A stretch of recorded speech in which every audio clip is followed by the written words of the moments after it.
Hey everybody, I'm Yvonne Williams with Back to Earth Creations, and in this video I want to show y'all how I made these wire wrapped moon pendants. So let's go ahead and get started. In this video I'd like to show y'all how I made this pendant. So to start with, we do sell some different polymer clay and resin and just straight resin, as well as some lampwork glass cabochons on our website, backtoearthcreations.com. There are links for everything down in the video description below.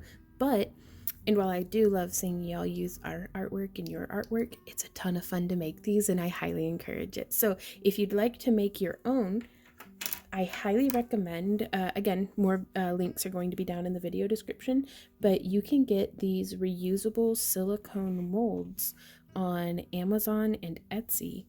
And using a two-part resin system, there are a lot of different resins that you can use. I really like doming resins because they're very versatile, but you could also use, what's it called? It's a smooth-on product. Easy cast, I think is what it's called, but it's just a casting epoxy, so it's very watery, like very thin in texture. The doming resins tend to have, they're thicker and more viscous and have a like tighter surface tension, I guess. I don't know, but there's lots and lots of different products that you can use, and if you guys are interested, I can actually do a video on casting the moons, but for this video's purpose I was going to focus on the wire wrapping of the piece. So based on the different molds, you're going to get slightly different shaped moons, but this wrapping style is compatible for all of them, as well as some different donut bead shapes and things too. So let's see some other, you could do resin and laser cut wood, could wrap up very nicely in this style. You could also, let's see, these bad boys could be wrapped up in a very similar manner as well. So let's go ahead and get started. Like with all of our tutorials, the tools and materials can vary based upon what you have available, but I'm just going to list out what I'm using, and there are links again down in the video description to where you can get basically everything that I have here. But if you don't have something, whether it's a tool or a bead style or something, improvise. That's where a lot of the variation and unique aspects of your work will come through. Is, you may have a completely different style. Instead of it being drilled vertically like this, it might be top drilled from side to side for your little dangle bead, or you may decide altogether that you don't want a bead there and you can do another wire wrapped cab or a wire wrapped bead that's not in a teardrop shape. So just because I'm doing it this way does not mean it is the only way for it to be done. So with that in mind, I am using 20 gauge, which is rare. I usually go for an 18 or 16 gauge wire for the thicker wire on pieces in this style, but I really wanted to try something different, and the 20 gauge seems to be holding up really well. I've test worn this piece for a couple of days and I haven't had any problems with it. Now I am using 18 gauge half round. You could also very nicely, I think it would look cool actually, with a square wire in the 20 gauge, but with the 18 gauge half round, if I had to pick one over the other to go with square or half round when expanding my wire selection, I would go with half round, because you can use half round. That's what accomplishes that really nice tidy wrapping down at the bottom, and I just have a really hard time getting that to behave the same way if I'm wrapping with square or round wire. So love, and cannot highly recommend enough the half wire, or the half round wire. So also I do prefer the 18 gauge on that half round, because I feel like it gives the bail of our piece a nice amount of substantial substance, whereas if I had gone with like a 20 gauge half round, I don't feel like it would have been as resilient. Also, a bead of some sort.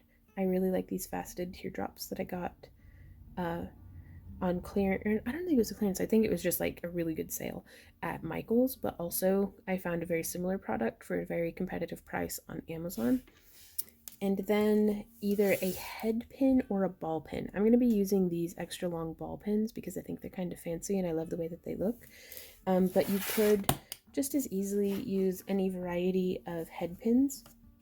What head pins are and ball pins are essentially, they're serving the same function, that they are a straight piece of wire with a little stopper on one end. Like these head pins have been flattened out like the head of a nail. And then they also have some that are decorative. I don't know if I can get in there. That have like little charms and stuff on the ends and more loops and all sorts of different stuff. So you can kind of shop around and make it uniquely your own off of the style of head pin that you use as well. This is also a great opportunity to use some bead caps, but that's not essential. I'm using wire snips, mandrel pliers that come in very handy if you don't have these, a knitting needle, a pen, a handle of a paintbrush or something would work very well. Also, these are stepped or tapered flat nose pliers that I got from Rio Grande, and some regular old flat nose pliers could be used instead of those. Bent nose pliers and round nose pliers. If I had to pick, my bare essential pliers would be these three. Everything else just makes it a little bit easier or tidier or more efficient, but these three are my essentials. So like whenever I teach teach in-person classes, I made sure every single student had at least these three pliers for them to use while we were teaching. And then of course also a little moon for us to wrap. And if you guys are interested, please leave a comment down below if you're interested in us doing a tutorial on how to make your own little just resin crescent moons, because I have quite a few resin tutorials already on making different shapes, and a lot of the same techniques apply, but sometimes, I don't know, sometimes you just want to see a moon. So I'm going to be using this one because I really like the shape of it. I really like how the whole thing is nice and curved. And we are going to begin by pulling off some lengths of our 20 gauge, this is vintage bronze colored wire from parawire.com. And I'm going to be pulling off about 12 inches. This does not take a ton of wire, which I'm really pleased about. And another tool that I don't have pictured here, but will be down in the video description below, are nylon jaw pliers. You can kind of see my wires a little wobbly. Like, I don't know, it kind of has just a little, it's not perfectly straight and crisp and nice and neat the way you might sometimes want your wire, especially in minimalistic pieces like this. It can be really nice to have just the straightest, smoothest wire possible. So you can just run it through your fingers, or a piece of like denim even, but sometimes having those nylon jaw pliers will get all those little kinks and stuff out.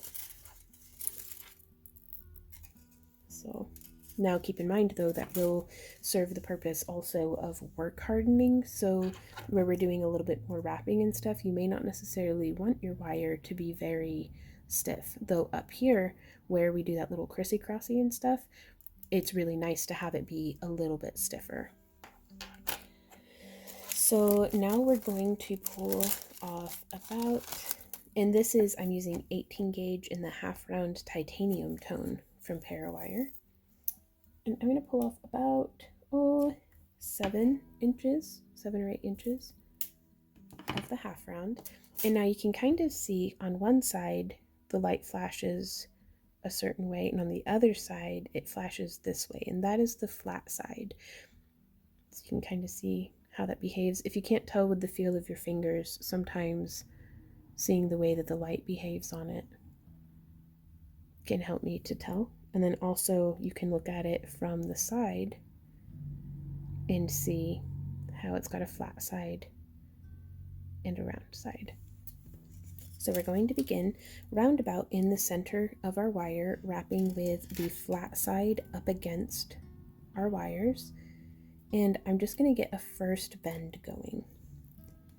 And this is where I like to come in either with my bent or flat nose pliers and just give it a solid smush. This is going to really establish the thickness. Here, let me clear out some of this background noise. So hopefully our camera can focus.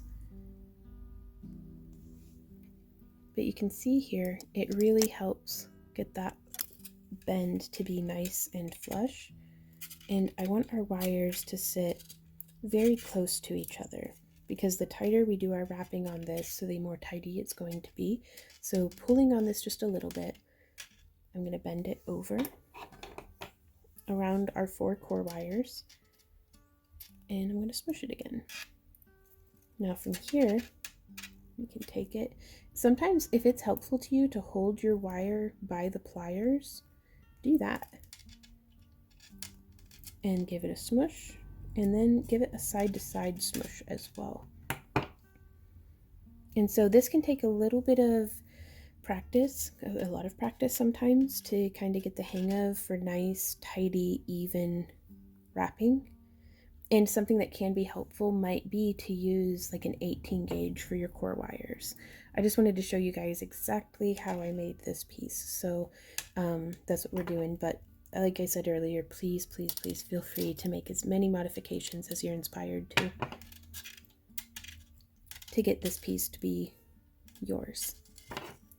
So just coming through I like to smush every couple of wraps, because I just find it helps me to keep it a little bit more consistent. Whereas if I do a whole bunch of wrapping, maybe I might have gotten a little bit of a twist or a cross going in our core wires, and if I just smush every couple of wraps instead of every like 10, it helps me to isolate any of those slip-ups before they become a real problem. So I've snipped around about in the middle of the width of what we're doing, because from the other side, that's going to be the outside of the piece that will be visible when the piece is completed, it makes everything look all tucked and tidy.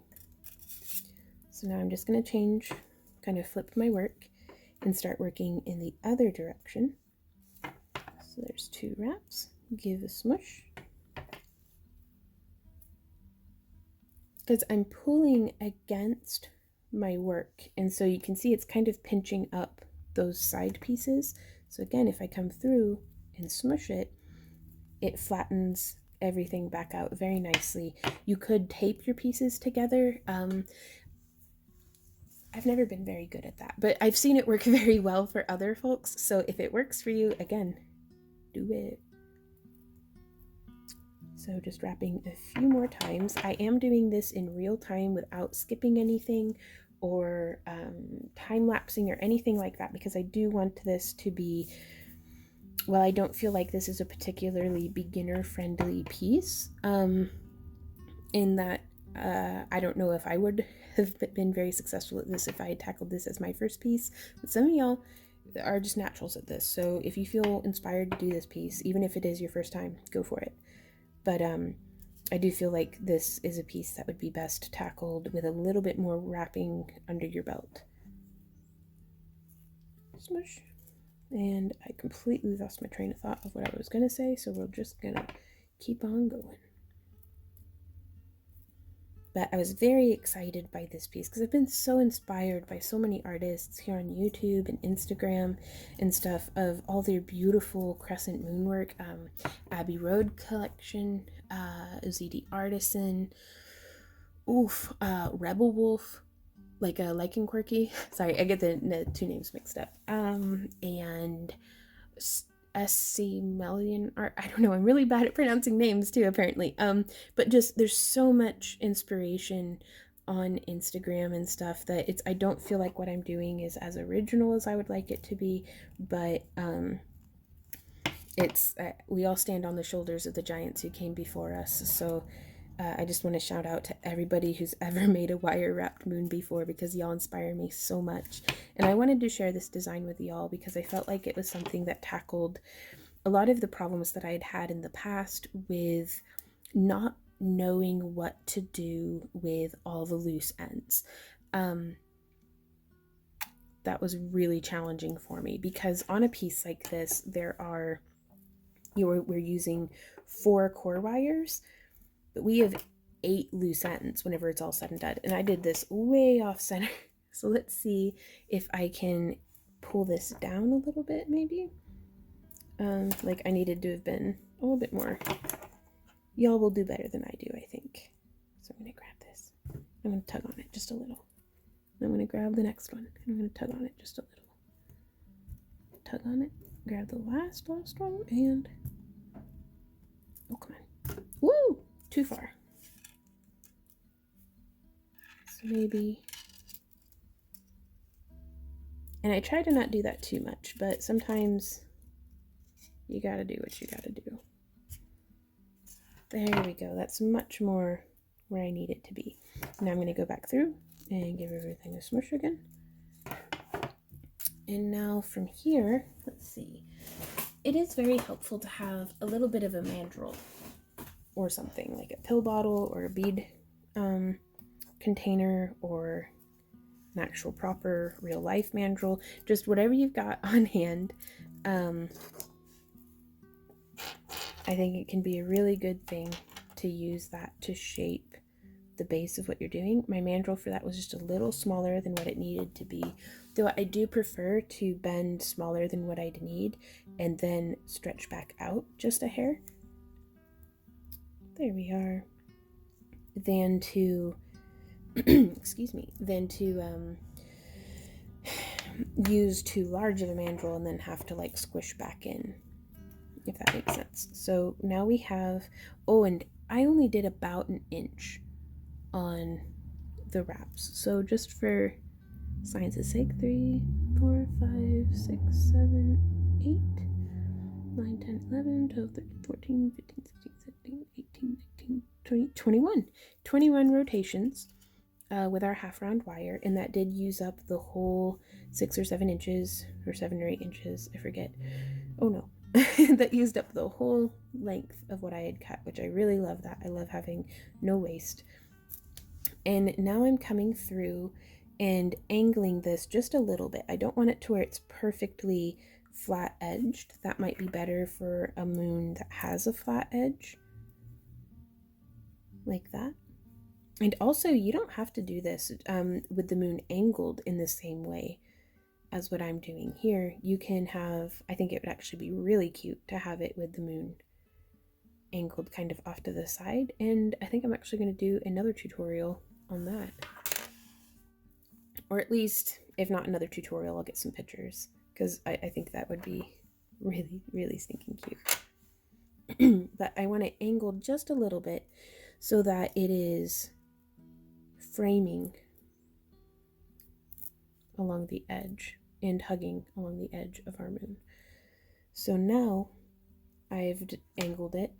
I've angled the wire, and I want to flip around to the back side, and I'm going to use my flat nose pliers, and I'm going to come in here. I've pulled one wire away just a little bit, and if I were doing this with my tapered flat nose pliers, I would come to here and bend, but I actually really like having the wide-nosed, flat-nosed pliers for this, because it helps me to stay consistent. I'm about 2 or 3 millimeters away from where our weaving is happening, and I'm bracing with my finger right here, and then I'm going to turn just like that, like vroom vroom, like if you're in a revving a bike handle or something. It's that motion, but I'm just going a little bit in. So again, using my finger to brace against, actually right up against the wire. And that's going to give us a really nice bend there. And we're going to come around and do that same thing on the other side. Now this one, I'm going to be going in the other direction. So instead of rotating my hand where my knuckles are traveling away from me, I'm rotating my hand so that my knuckles are traveling inward. And again, I'm going to be using my finger to give me something to bend against. Here on the back side, coming 2 or 3 millimeters away from where our wrapping happened. I'm going to brace it and bend. And the 20 gauge can feel kind of like noodly. Like, I'm very used to doing 16 gauge here lately, so the 20 gauge just feels kind of like, oh no, but it'll be fine. If it feels unfamiliar and weird, well, that's keeps life spicy. So I'm just going to, the 20 gauge though, I feel like is very beginner friendly in that it can be very easy to squish and manipulate around into the shape that you want. So what we've done here is we've done that little bit of a frame so that way it's going to keep our cab from sliding out the back, like how we have over here, those nice two little pieces.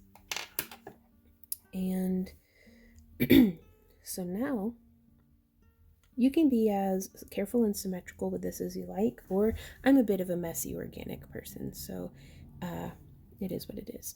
I'm going to start with the frontmost wire because we've got, that was our fourth wire, so we still have wires 1, 2, and 3 here along the side. Wire 3 is what becomes the frame that then becomes our bail. Wire 2, no, I told you wrong. Wire 4, the one that we bent here on the back, is what becomes the frame with the bail. Wire 3 is what becomes our little crisscross, and wires 1 and 2 become these decoratively positioned, but they're very structural. We need something to keep this from falling out the front and from shifting side to side. So let's try to get this moon. You could use a piece of graph paper or all sorts of different kind of support tools to keep this from getting weird on you, but you could also tape it. I don't have tape on hand, so we're winging it, guys. I'm just going to pull the wire in like this and bring it around, and then I'm going to pull the second wire. Ooh, that's too many wires. Bring that guy back. I'm going to bring the second wire around. And you could move these wires at the same time. I kind of like to do one after the other because it establishes just a nice little bit of spacing there. But on your wires, you may want to move them both at the same time and they'll sit closer shoulder to shoulder. So now I'm going to do that same thing. I like to take this frontmost wire and bend it in a little bit more than what I think I need. And then just twist around the back. And I try to focus, to make pieces symmetrical, I focus on their entrance and exit points, as opposed to the minutiae of what's happening with the wire across the face of the piece, because if they're not symmetrical down here and they're not symmetrical up here, that's going to really throw off whenever people are looking at the piece. Like, it'll be very evident. Whereas if it's just crossing through space here, it's a little less obvious if it's not symmetrical. So now I'm going to take this piece and I'm going to bend around, but not quite as far as the other one. And then I'm going to twist around the back, making sure here on the back side that these wires are not crossing over each other. They're just sitting very happily side by side, kind of one stacked up on top of the other. And well, I kind of like that. It's not perfectly symmetrical, but I can dig it. So now here on this side, I'm going to kind of smush, really cement the position, if I'm happy with it, on the back side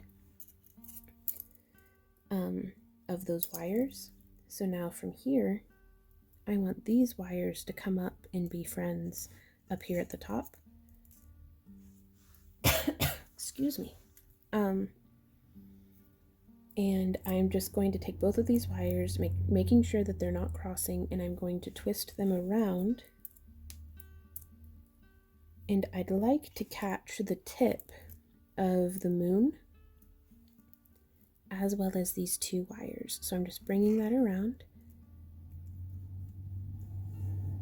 And we've caught the tip of the moon and those two wires, making sure that these two in the frame are not crossed. Kind of bending the tail ends of my wire around, that way I can then just pull it. And there's 1, 2.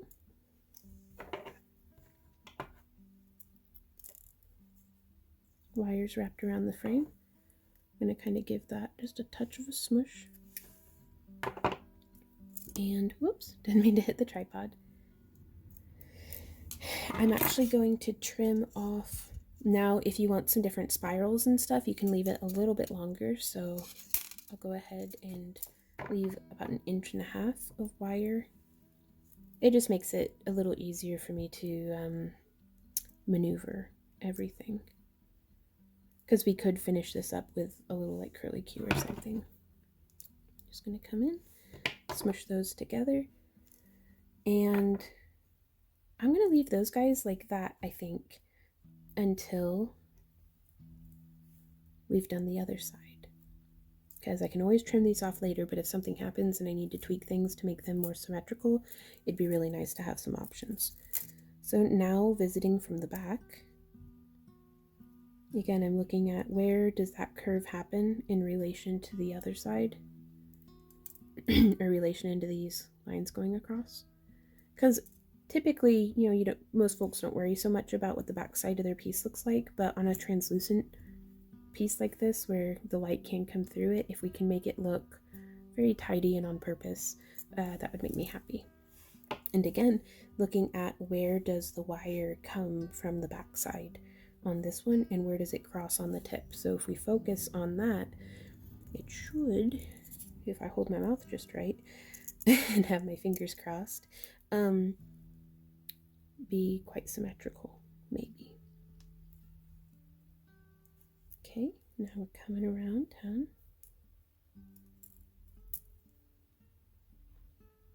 And cinching.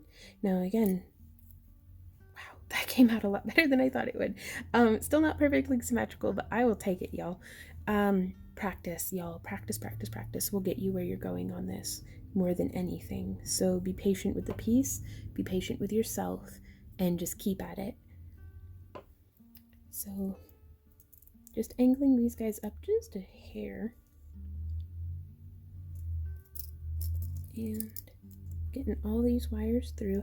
And this is much easier, I'm going to say, with 20 gauge than it would have been with an 18 gauge, because 18 just fights against you at every turn, it feels like sometimes.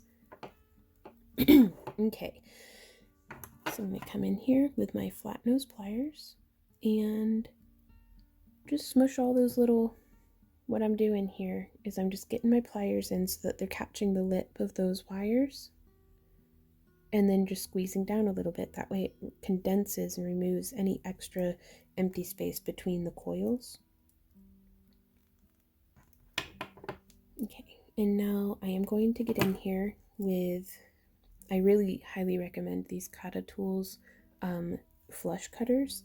They have a blunted tip, which made me think at first that they wouldn't be able to get into tight areas, but they actually gets me into tight areas and snips in a nice, clean, solid snip.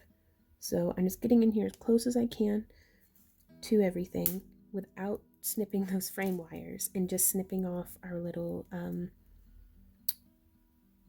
wires that are wrapped around. And now I'm going to come in with my bent nose pliers and give it a smush. Yeah, just like that. And this is actually twisting the orientation. The frame wires were coming in from this angle around the side. By squishing right there, it now turns them perpendicular to how they were, if that makes sense. So one is stacked next to the other from this perspective instead of from this perspective. So I'm going to do that same thing on this side. Whoops. And give it a smush. And now from here, I'm going to be pulling off a little bit more. Let's see, 1, 2, 3, 4, 5, 6, 7, 8. I'm going to do 9 inches this time. 9 inches of our half round wire. You can save these extra little bits because these guys might be a little too small, but these ones here are, certainly this one, are long enough to make some loops. So if you wanted to do like some links, so you could put like a little bead on these and wire wrap it into a link so you can make a chain to string your necklace on. These guys, I don't know, practice making spirals with them or something. There's no such thing as scrap. unless there is. So these two wires, and it really, I guess you could use whichever one that you want. I prefer to use the outside wires for the frame and then the inside wires for the crisscross part, but you do you though. So at this point we have some options. You could use jump rings to attach your bead link, like your teardrop. I'm actually going to try something different on this one. We have our head or ball pin. I really like the ball pins because they give such a nice, like, elegant little boop on the end of your stuff.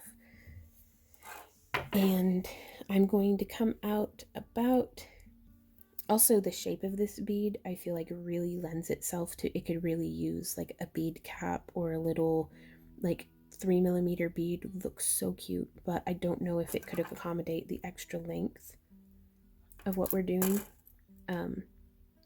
on this piece by adding another bead. So no bead for me on this one. So I'm just going to come in. Let's see if maybe zooming in might be helpful. I'm going to come, this is about 3mm out from the end of the bead, and I'm going to do a 90-degree bend. And then I'm going to come in with my round nose pliers and actually have a little line that I filed into the nose of my pliers because that's where I really like to do my loops. And it's the magic happens with the details of your pieces. So something that can make a necklace, earring, and bracelet set look very cohesive, aside from using the same color of wire or the same size, shapes, and colors of beads, like repeated motifs throughout. The size of your loops in your bead links and wire wrapping and stuff can really make a piece look like they were intentional and they're together. It can also, by using a wild variety of loop sizes, can add this very like delightful, cacophonous, chaotic look to your pieces. By putting intent behind the sizing on these little details can really bring your pieces to life, I feel. So just something to be aware of. So that's why I have that on there though, so that whenever I want all my loops the same size, it's easy to make them all the same size. So I'm just going to wrap around. Ooh, I want to do it twice. I'm going to live dangerously. It's not really dangerous. I'm just, I've been in my house too long. Everything's fine. So I'm just wrapping around twice, if you've got the wire for it. On some of the shorter head pins, I just don't have the wire for it. And now coming around, oops, loud noises. I'm going to take my bent nose pliers and I'm going to grip here, and I'm just going to train this wire around. If this is the body and the loops are the head, I'm wrapping the scarf around the neck. It's kind of how I think of this a lot of the time. And I want to be mindful that I'm not death gripping these loops with my round nose pliers, because sometimes, especially whenever I make my own like copper or silver ball pins, this wire will be so soft that I can actually bite through it with my pliers. So if you're finding yourself with that problem, you can actually grip with something flat. And that way it still gives you a nice bit of control without smushing it to death. So that's going on there. I'm going to take this and I'm just going to, woo, ow, that poked me. Snip that.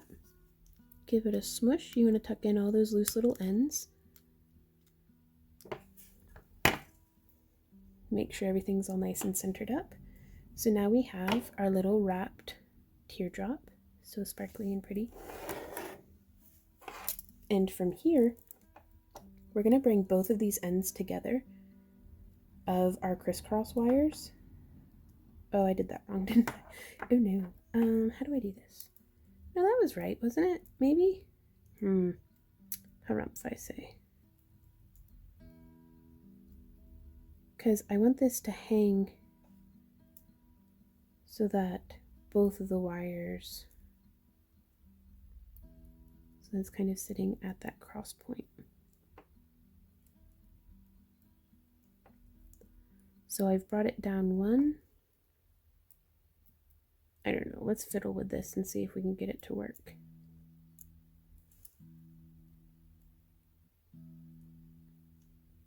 Okay, so see how that isn't quite hanging quite right? So we've come through and down on this one. And now from the other side, I'm going to pull this wire back just a bit so that I need them to be actually crossing, seems to be the problem.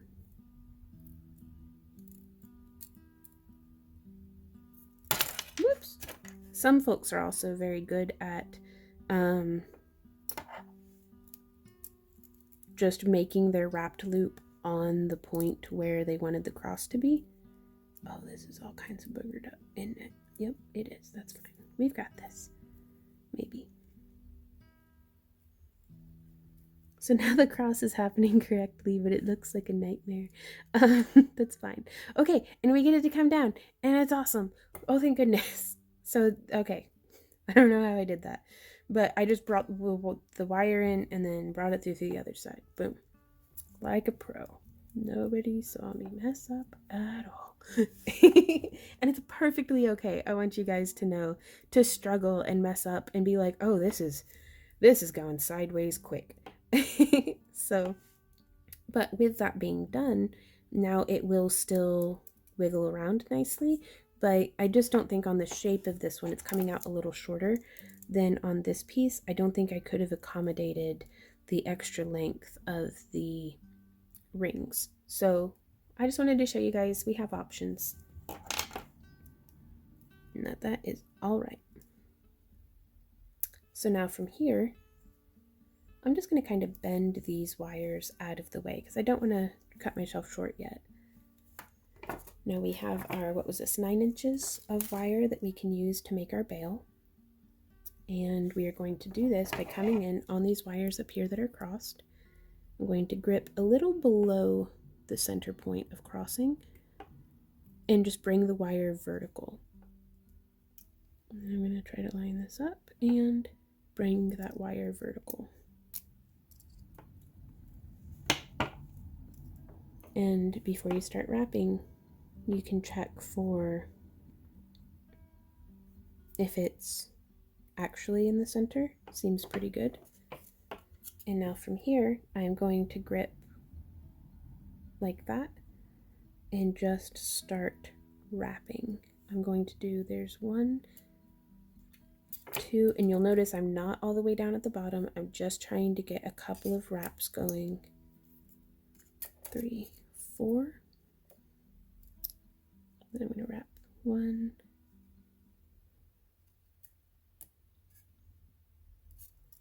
Okay, now from here, I'm going to scooch this down. Sorry, I've got the heater off so I can record without it being loud, and my hands are getting cold. So I'm going to come in with my flat nose pliers. Nylon jaw would be an excellent option at this point, and I'm just going to smush flat. Smush. Now we can come in from the side and grip and smush. You want to be very careful with that because if your pliers slip, it can bite your wire, which is not the best thing. Now I'm going to come in with my bent nose pliers and I'm going to bend up, smush sideways to get that to sit nice and tight. And now I'm going to smush that way as well because I'm going to be bending our bail forward. So I want to hide the tucked ends on what's currently the front of our piece. Now, I could hide it on the back side and bend the bail backwards, but I just like it bending forwards. That way, whenever it lays against the person wearing it, it'll sit flat against their skin. Excuse me. So now, I'm going to get these pliers out of the way. And I am just going to wrap this around. And you can see it's starting to put a little bit of a twist into my core wires. So I like to start from where the last place I smushed was and work my way back up.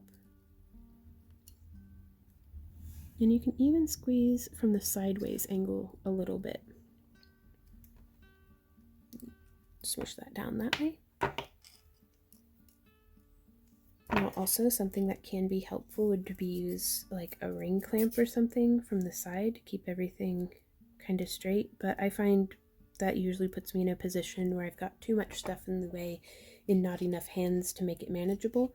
So I usually end up just gripping the heck out of it with my fingers and doing 2 to 5, preferably 2 to 4 rotations. So you can see how hard I'm gripping it. It has like indents in my fingers.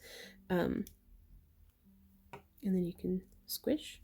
Now also you could hold, I'm right-handed, so I'm holding in my left hand my pliers if it's hurting your fingers. I have a tendency to just kind of barbarian my way through wire wrapping. Just brute force it. But there are better ways, usually using tools. So let's see what happens if we get lost in our thoughts and just keep wrapping. I want to see what happens. Because sometimes if I'm getting like a good wrap going, I don't want to lose my momentum. Okay, so I've come out about this far. It's getting a pretty serious twist on it. So I can actually come here to the end and grab and rotate, and it's a feel more than a see for me sometimes. And then I'm going to start at the base and just squish my way, smush, smush, smush, all the way up, and then come. It's at this point is where I have a little bit of difficulty. I'm becoming concerned that if I'm trying to smush a very wide point, it may buckle and bend the wire in a way that I don't want. So I'm going to do just a little bit more. So again, if you can, work in small segments because you'll have a much easier time smushing. Okay, and now I have woven or wrapped about 1.25 inches, and I'm going to do one more just because. Carlisle's, there's that. And now I'm going to come in and I'm going to snip off the extra. I'm going to give it a very solid smush so that everything is where it goes. I'm going to straighten this out, check for centeredness. And now from here, this is where I really like to use my mandrel pliers. I'm going to be using the 6mm segment on my mandrel plier, so you could use a coordinating knitting needle. And I'm going to snip this down to be the same length as the other side because it's just a lot easier to work with, for me at least. And I'm going to grip about right here, and I'm going to bend these ends. And then I'm going to bend this around, and I'm going to keep bending these ends because I want them to whoop right through there, if you can see. And I'm just going to keep bending this around towards the front, trying to not squeeze too much with my mandrel pliers, just because I don't want to indent anything. And now from here, I'm going to take this wire off to that side, and this wire I'm going to bend up and over off to the other side. And now training the end around. Excuse me.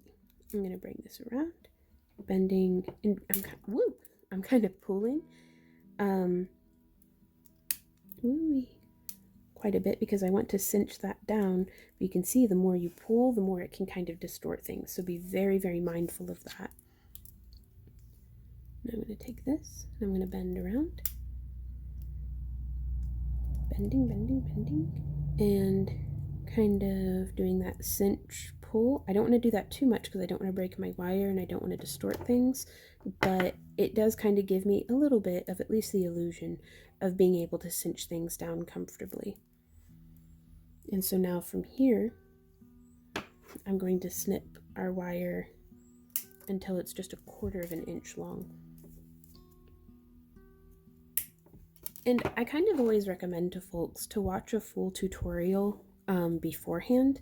That way you really get a solid idea of what to expect as far as what's coming next, and that way you can kind of plan on how to alter your roadmap if you want something done differently. But I realize that can take up quite a bit of time. But I forget what I was going to say. So we've wrapped, oh, the reason why I only cut 1/4 of an inch is because I knew I was only going to do one more rotation around.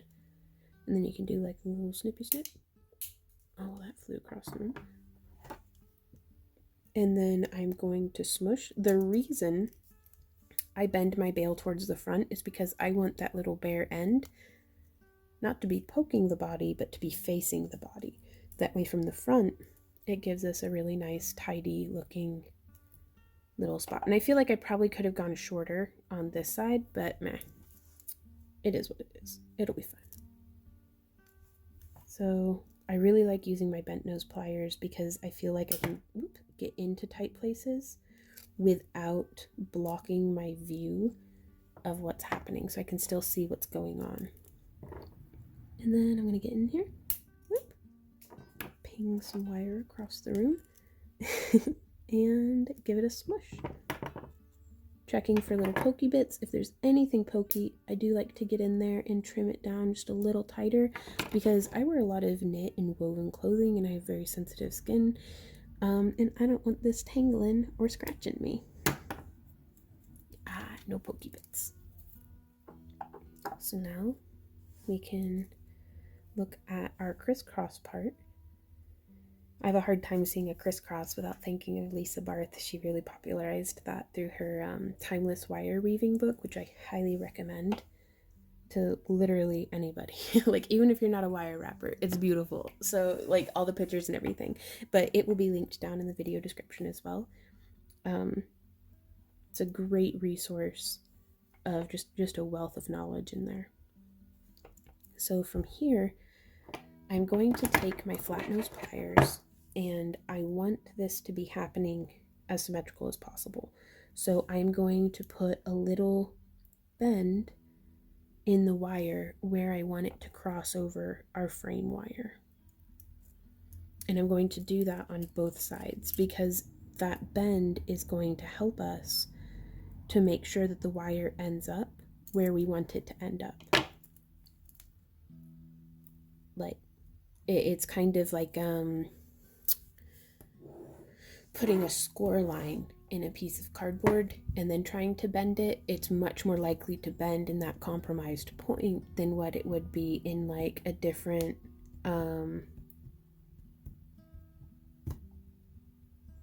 than if I hadn't bent it. There's no telling where the cardboard would have bent, whereas if we did bend it, it bends where it's supposed to. Same thing with the wire. I can actually demonstrate, ta-da, on some scrap wire. So let's take this piece here. If we take it and we hold it by the ends and we bend it, it didn't even bend perfectly in the middle. Whereas if we take this piece and we put just a little bit, just that tiny bit of a bend, and then we come in from the ends and bend it, it bent much more along the point where we wanted it to. And that's not a very good demonstration of what's happening because it's not exactly the same. But from here, I'll just demonstrate with this. You can see I'm pulling this through. It's not putting any bend past where that little training bend was. So again, I'm just getting in here and cinching that down. And before we move too much further, I'm going to do what I just did on the other side. Ooh, and I had intended on this side, I built the wraps up in the other direction, like towards the bail. That way it left all of this nice and open. I really wanted to do that again. So I'm going to see if we can undo what we just did. Great. Okay. That's okay. We can figure this out. Being very careful to not overwork one spot. I'm just going to pull that open. We still have our nice little bend. I'm actually going to trim this back significantly to less than an inch because this is going to give me a lot more like wiggle room like I don't have to worry about so much wire in behind me. And now we're just coming through from the other direction. Very cool. Like, what I was trying to say is it's not like pulling through a whole arm span of wire. It's just working through that little bit. So I'm going to trim this guy back. I'm going to put a little bit of a bend in this wire, a little bit of a curve for it to travel along. And then I'm going to grip it and pull it through. I don't mean to keep wandering out of frame. I'm sorry. So there's that. And, oops. Pulling that through right there, giving it a squish, trying to make sure that they're nice and centered and symmetrical to each other, and that our bead is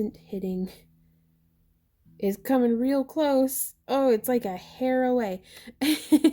So we can actually tweak that a bit by moving these up our wire. Which I don't want to be varying away from it being straight, but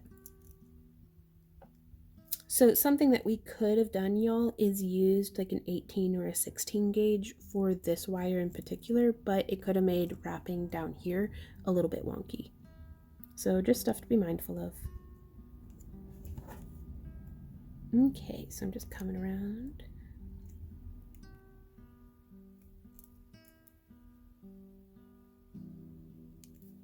There's that, and sometimes it doesn't want to sit next to each other, so you just have to take it and give it some old smooshies. There we are. And I'm gonna snip, and then I'm gonna bend that around the rest of the way, smushing that tail end in. And then I'm gonna come around town.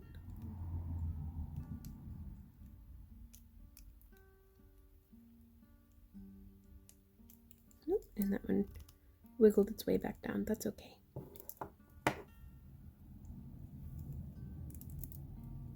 Sometimes having a little bit of wiggle in there can be exactly what you need to make it symmetrical.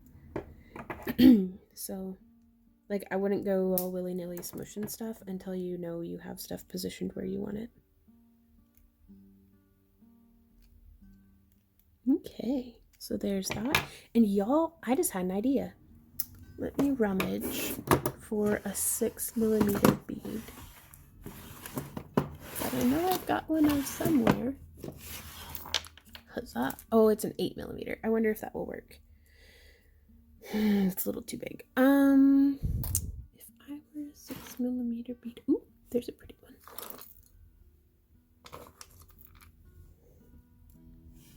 We could do a little copper bead. It really needs to be blue glass though. Okay, I'm going to pause for just a minute, and through the magic of editing, I'll be right back with a bead. Okay, so I lied. I came back with a couple of beads because I'm not sure which one I'm going to like best. We have this one here. Nice little bicone. Really love the color, but I don't know if the shape is right. We have, ooh, a nice like acrylic bead that has a super cool flash in it. But again, it might be a little too big. And then we have this labradorite. Whoops. And now that I'm looking at this, I'm actually thinking putting a bead here may completely interfere with the wiggle. But, you know, it might not. I think I'm going to use the labradorite just because I'm a sucker for a beautiful lab. And, oh, what are we going to use? I'm going to use some of our just leftover 20 gauge that was laying about on the table. Check out that flash, though, y'all. Oh, my gosh.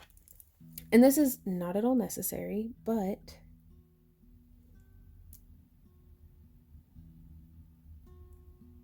we could fill in some of this space here and effectively hide some of my mess by putting a bead over it.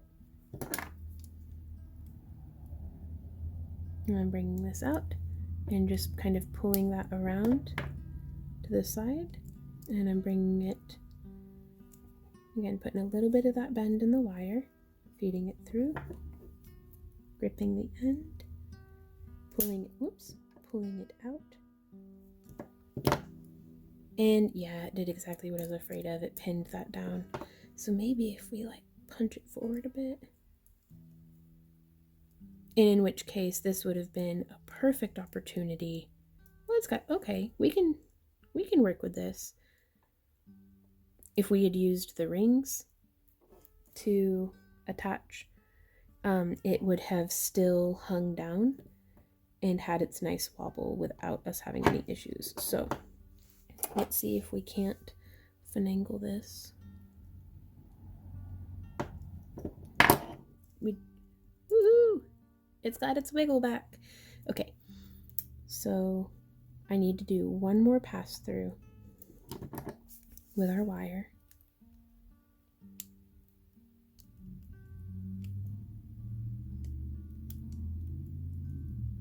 This would have been a lot easier with like a 24 gauge, but I wanted the little coils on the sides to be the same. So use what you've got on hand. Use what your intuition knows best. So follow your creative spirit. I'm just here to kind of bump and nudge you along and hopefully be helpful if I can. So, whoops. Okay. Before we trim anything. Whoa, yeah, that's got a really nice swing to it. Oh, I like that, y'all. You could do like swirls and stuff around it, but again, that wasn't at all necessary. And you can see over here, we were able to just trim it off and be done. But sometimes, well, sometimes you need another little spinny bead. What a great little fidgety necklace. Like being able to just turn that stone around and around. Okay, so now from here, we're gonna snip. But yeah, having a sturdier frame wire would be a really interesting variation, I think.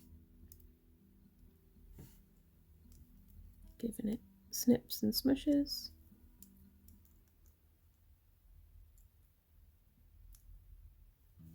Snips and smushes. There we are, you guys. And that is a wire wrapped moon pendant. Very cool. Hey guys, thanks so much for hanging out with me during this tutorial. I do hope that it was helpful to you. If you have any questions, comments, or ideas, please leave them down below. If you follow along with any of our tutorials and would like to share your work with us, please tag us on Instagram, or you can share it on our Facebook wall or pin it like on Pinterest and stuff. Like all the links to everything are down in the video description below. There's also links to our website where you can stay up to date with our monthly calendar that we have on there, as well as signing up with our newsletter. That way you don't miss a thing. We send out emails every time we have a new tutorial, a shop update, all sorts of stuff. Also, if you enjoy our free tutorials and would like to support the creation of more of them beyond doing what you're already doing, liking, sharing, subscribing, watching, and all that good stuff, please consider joining our Craft Along Club. For as little as $1 a month or $12 a year, you can do a whole lot to support what we do here at Back to Earth Creations, as well as get a whole bunch of cool stuff. So check that out on our website as well. And until next time, you guys, happy crafting. Bye.